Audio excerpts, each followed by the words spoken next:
his head, King Von dead. Stomp on his head, King Von dead. Cause your God let us witness the death of King Von. Pow, pow, pow, pow.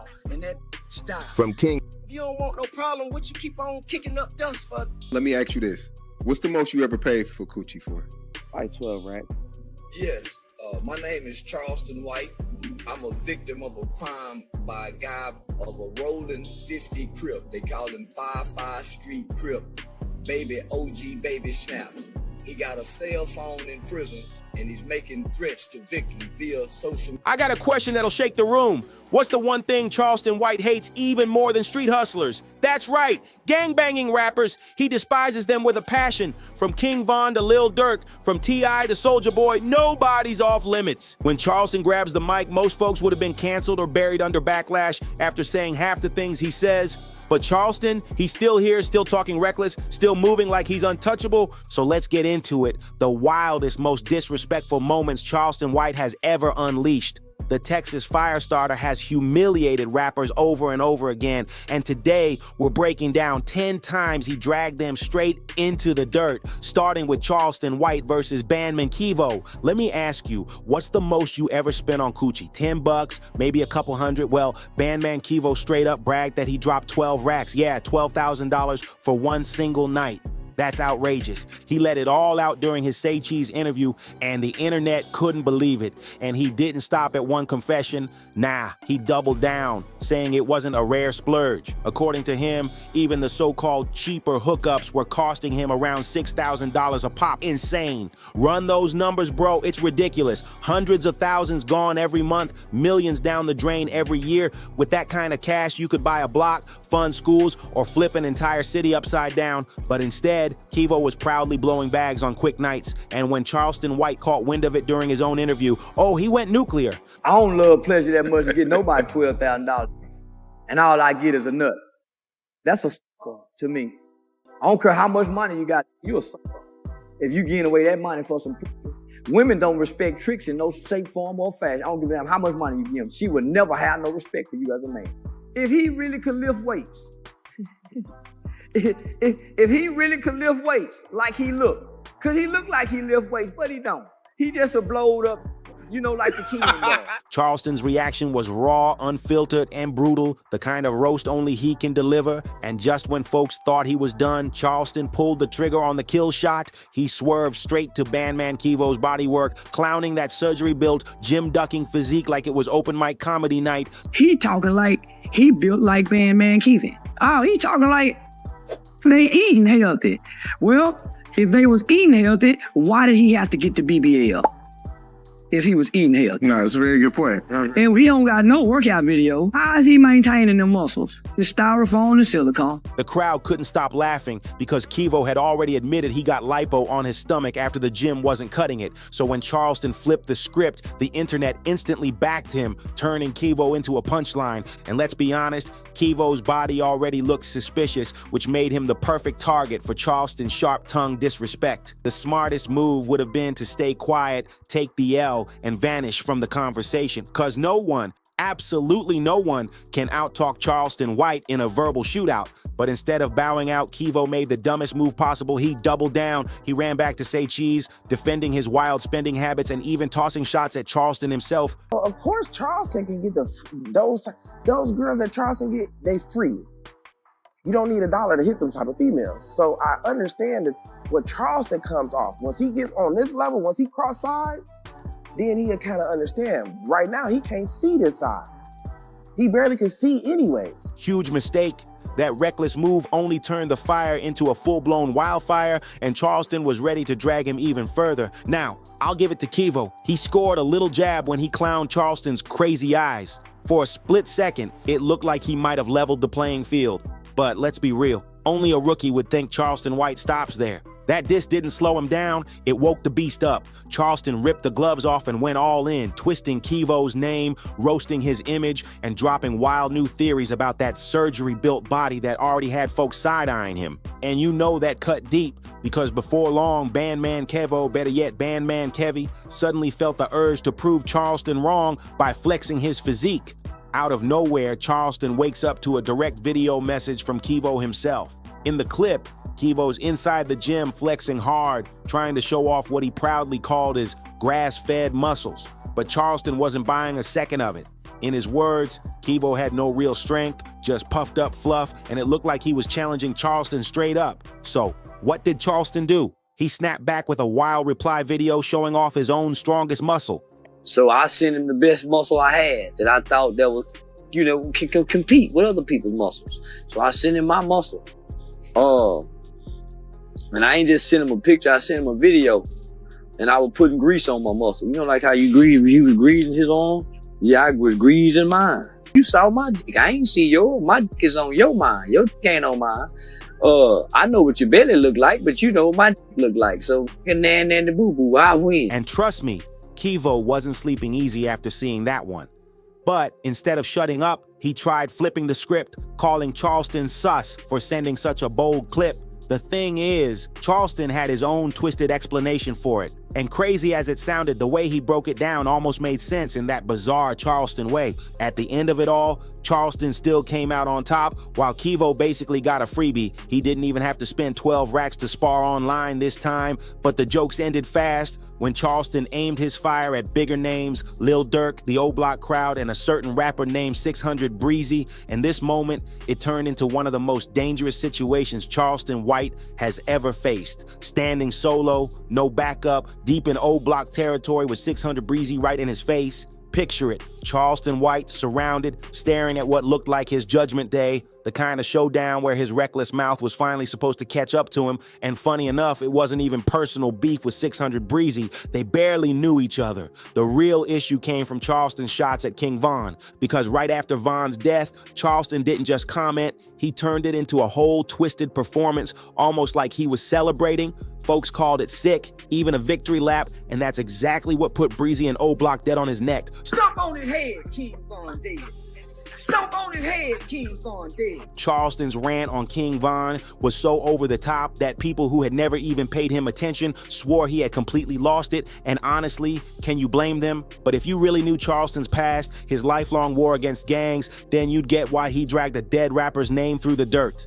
To him, it wasn't personal. It was part of his mission. But 600 Breezy and the whole O-Block crew, they weren't buying that logic for 1 second. They hated every word coming out of Charleston's mouth, and they knew he wasn't bluffing. Word spread fast in the streets. Breezy and his squad were just waiting on the perfect moment to catch Charleston slipping. And fate handed it to them at a movie premiere. 600 Breezy showed up heavy, rolling deep with his crew, while Charleston strolled in bold, completely alone. Charleston had no clue he was about to collide with one of King Von's closest allies that night.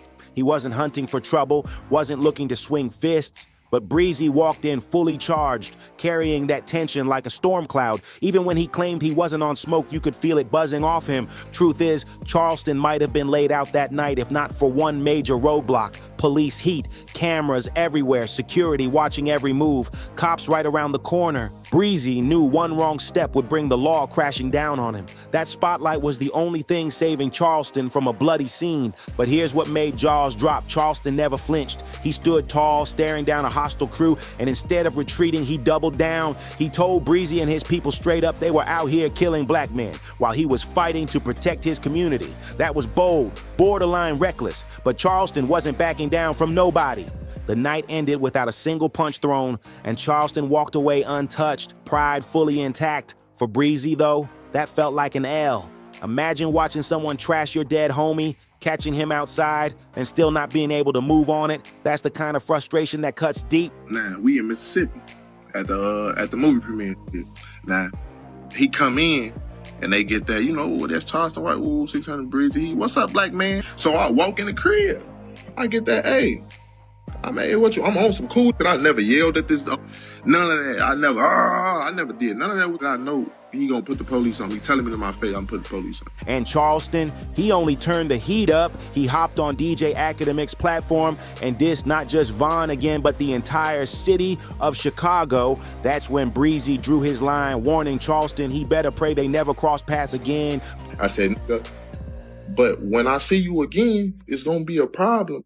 But here's the twist. Later in a sit-down with DJ Vlad, Breezy admitted he was done chasing Charleston because laying hands on him would only bring the feds breathing down his neck. Just like that, Charleston walked away the clear winner of their feud. But his war? Oh no, it wasn't over. Charleston loaded up and aimed straight at O Block as a whole, tearing down Chicago's gangster culture without hesitation. Reckless or not, it was a full-blown verbal drive-by. And the next name in his scope, none other than Lil Durk. The second Charleston threw dirt on Von's name again, the internet went crazy. Comment sections lit up, fans warning him that Durk wasn't letting that slide, that if Charleston kept pushing, Durk was coming straight for his head. And honestly, it's wild how Charleston manages to spit this kind of madness with a straight face. I killed the image, homie, of what our people think these niggas is. Lil Durk ain't no bad motherfucker.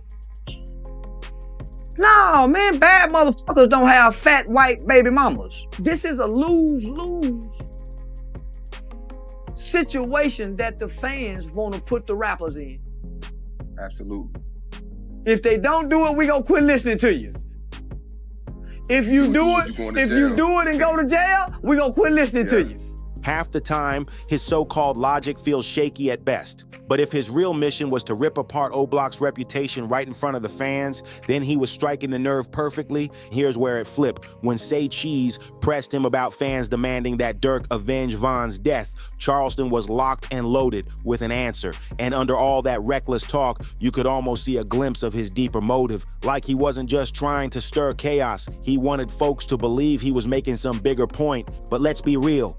Durk never clapped back. With O Block already moving cautious under heavy police eyes, Charleston started walking around like he was untouchable. And what you've heard so far, believe it or not, that was still the mild side of Charleston White, because once King Yella got pulled into the mix, everything spun out of control in the worst way. Yella should have known there were certain battles you don't touch, but that lesson just never landed.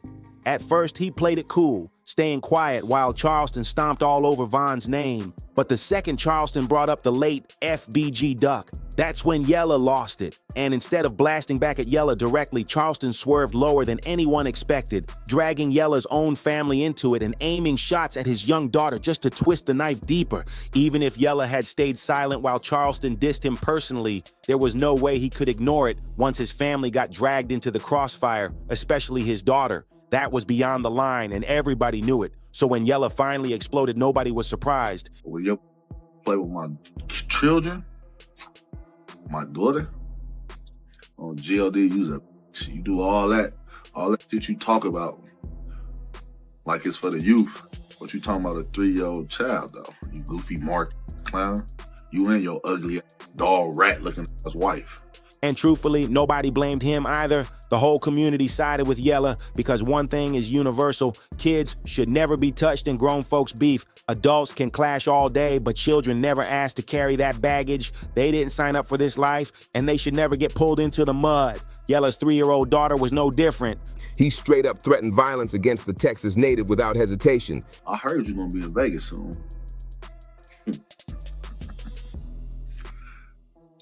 I hope you come with the police, because if I find out where you're gonna be at, on my mama, on my kids, I'm gonna, you see these? You see this?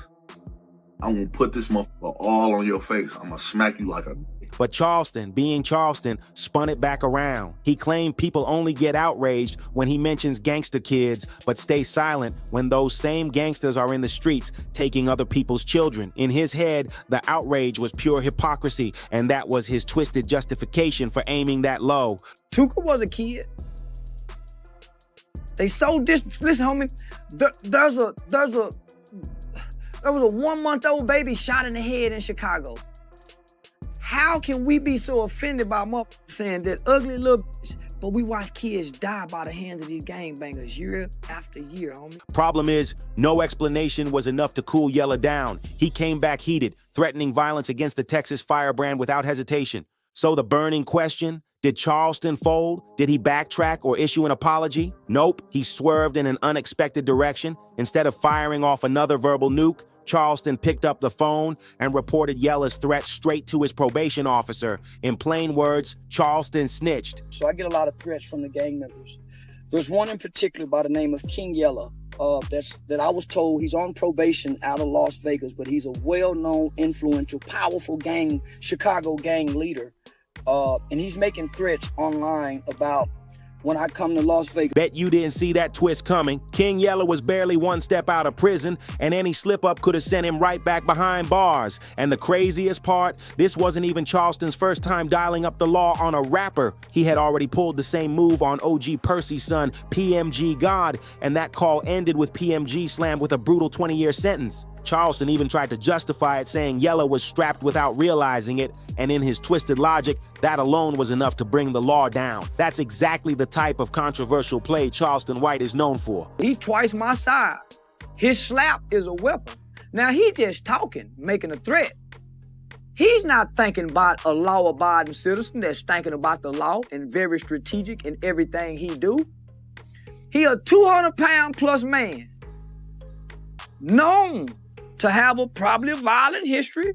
But trust me, he didn't stop there. Charleston poured gas on the fire, flashing his own weapons online like shiny trophies, making it clear to everybody that he was locked, loaded, and ready if Yella ever went full kamikaze. And of course, once Yella saw just how far Charleston had taken things, he couldn't keep quiet. He snapped back with another fiery response, aiming it straight at Charleston, sending the tension into overdrive. But eventually, Yella wised up. He realized chasing Charleston was pointless. He had way too much on the line. Charleston had already shown his playbook. If anything went down, he was picking up the phone and calling the law without hesitation. That move let Charleston skate out of a physical showdown with Yella, but not every beef wrapped up that neatly. Some turned flat out ugly, and one of the messiest, his run-in with Soulja Boy. Here's how it started. After Young Dolph's death in November 2021, Soulja Boy hopped on live. At first glance, it looked like a quiet moment of reflection, but fans who knew the history caught something darker.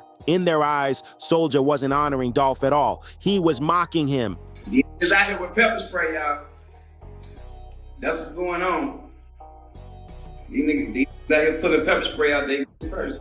The two had been beefing long before Dolph's death, and the timing of that live stream had people convinced Soulja was sending coded shots, almost bragging about his IP getting taken out. The internet went crazy. Speculation was flying everywhere. Was Soulja Boy low-key hinting he had a hand in it? Nobody could say for sure.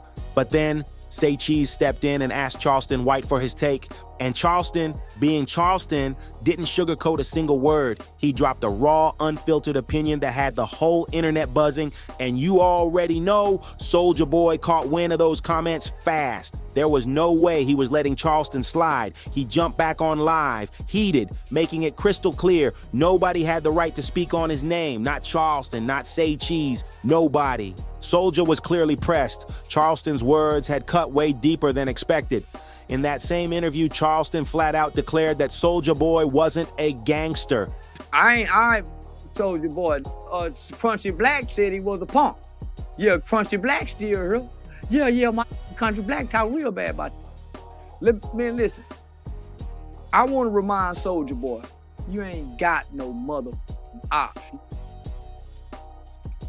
And watch him use. And less than a month later, the crank that rapper pulled up on Charleston in real life, Soulja rolled in deep, a Sprinter van packed with 10 goons, catching Charleston slipping while he was out shopping at the mall. Later, Soulja tried to spin it like he just wanted to talk. But come on, if it was really just conversation, why pull up like a small army? That wasn't no friendly meetup. That was pure intimidation. And here's where it got wild. Charleston didn't flinch, didn't bolt. Instead, he reached into his bag and pulled out his secret weapon, a bottle of mace. And then he let it spray. Depending on who tells the story, he was either defending himself or launching an attack, but either way, it turned into chaos. Classic Charleston White madness. Think about it, how you gonna roll up on your so-called op in broad daylight with 10 men behind you and still walk away with the L? But that's exactly how it played out. Soulja Boy took the loss, and the craziest part, it wasn't fists, it wasn't guns, it was mace that dropped him. So, he walked up to me. The first 6, 7 guys, damn near stand 1, 2, 3, 4, 5, 6, 7. As soon as he say, I want to talk, I reach over her head. They were real passive aggressive. So I'm trying to read the body language. Nobody's smiling, nobody's saying, nobody's giving off no danger. So she gradually reach in my pocket, and grabbed his little bottle of mace. Of course, Soulja tried to flip the script afterward. He claimed Charleston panicked and sprayed mace into the air out of fear. But the receipts, man, the footage told a whole different story. Soulja's eyes were swollen and puffy, and Charleston had a field day clowning him. He even told him straight up, "Your face ain't even healed yet. I know you still aggravated and agitated. You got skin irritation, so you still mad some kind of way." Soulja tried to bounce back the only way he knew how, flexing. He hopped online broke shaming Charleston, saying he still lived in a trailer park. Then he bragged about making millions since he was 16 and waved a fat stack of $100 bills at the camera like that, proved he won. Say cheese, DJ Vlad, no jumper. Stop interviewing all these dead. To top it off, he demanded Charleston pull out $100,000 of his own, which everybody knew wasn't happening. But here's the real debate. Who actually walked away with the W?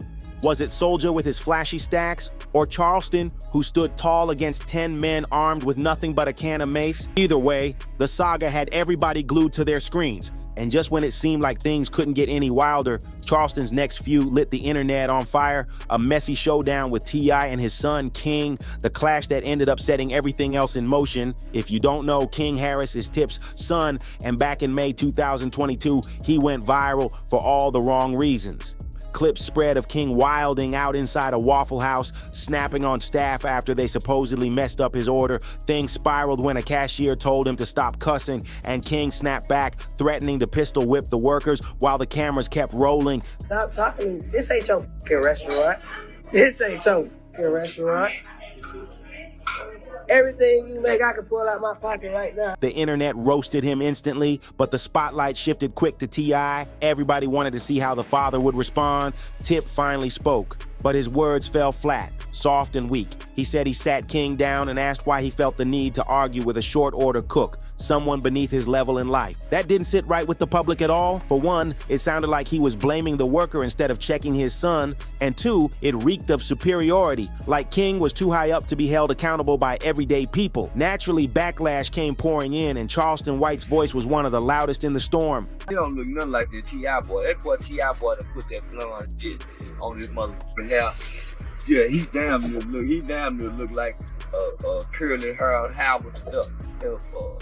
Platypus mouth look boy, that boy. But here's the twist. He didn't jump on King Harris right away. He waited, letting the moment build. Then, when King and Tootie Raw, Boozie's son, got arrested and King's mugshot lit up the internet, Charleston pounced like a hawk. And King Harris? He wasn't backing down. He snapped back with a fiery live stream, hurling insult after insult straight at Charleston. Man, I said with my older cousins, motherfucker went to praying who did what, man, we was about to whoop your ass when you come. Boy, Charleston White, you was a bitch, boy. That nigga said he was with him. He was with him. But the irony flew right over King's head. He tried clowning Charleston, calling him soft and privileged, but that was the exact trap Charleston wanted him to fall into. The second King's live stream ended, Charleston fired up his own, ready to drag him deeper into the spotlight and make him look foolish in front of the whole internet. That's when T.I. himself finally jumped in. He'd had enough watching from the sidelines. Tip blasted Charleston with his own threats, making it crystal clear, if you cross King, you're crossing him too. Ty even doubled down, warning Charleston that he had people ready to sit behind bars for him and his family if it came down to that. If a man can fix his motherfucking face to talk shit about a motherfucking kid, bruh, use a look. Come deal with the daddy. Come deal with the daddy, man. Heavy words meant to scare Charleston into silence. But Charleston, he didn't blink, didn't flinch one bit. Instead, he flipped Tip's warning upside down and threw it back at him. Charleston twisted the whole thing into a wild accusation, claiming T.I. was really a rat working with the FBI. And say he a 7-time convicted felon in one song. 7 convicted felons. I was just saying 7 convicted felons. How you get caught with all these got guns? How? What deal?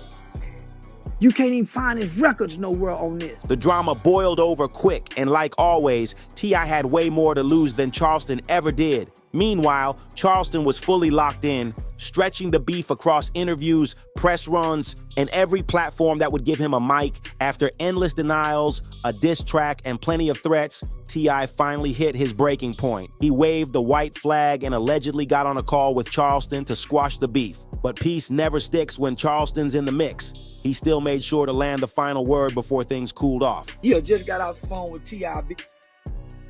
Yeah, just got off the phone with T.I. Yeah, just got off the phone with T.I. Yeah, you don't get to dictate nothing. Yeah, you don't get, you or whoever that nigga don't know. You don't get to dictate nothing. I'm trying to get understanding. Well, I ain't trying to get an understanding or give an understanding. That's the Charleston White way. He always walks away with the last laugh. And that's where this saga wrapped.